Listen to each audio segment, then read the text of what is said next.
Here we see a cutaway version of a horizontal three-phase separator. The fluid initially enters the separator through this inlet and immediately strikes an inlet diverter. This particular inlet diverter is made of some pieces of angle iron which abruptly change the direction of flow of the fluid that's entering the separator.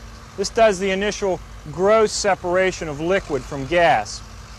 This liquid settling portion of the separator here needs to be sized to allow enough time for the oil to begin to form a pad on top of the water layer at the bottom of the separator.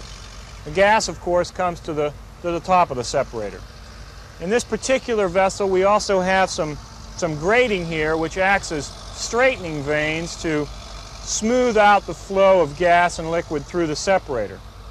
Next, we find a wave breaker that prevents any surges of liquid from forming waves that flow horizontally through the separator that might re-entrain gas into the liquid phase at the bottom.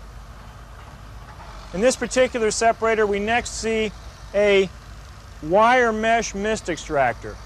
The wire mesh mist extractor coalesces any tiny droplets of liquid that may still be entrained in the gas that's flowing horizontally at the top of the separator.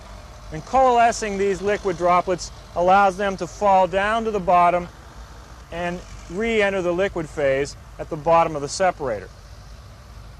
Here we have another wave breaker.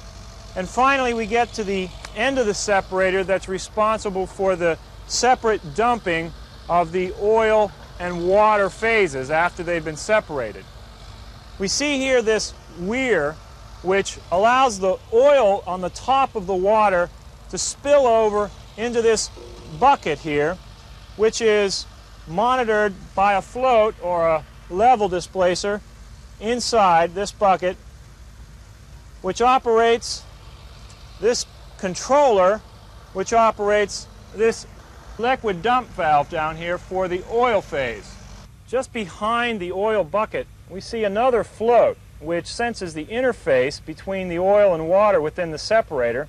This float operates another pressure-controlled dump valve down here, which dumps the water from the bottom of the vessel when the interface gets to the certain height that needs to be.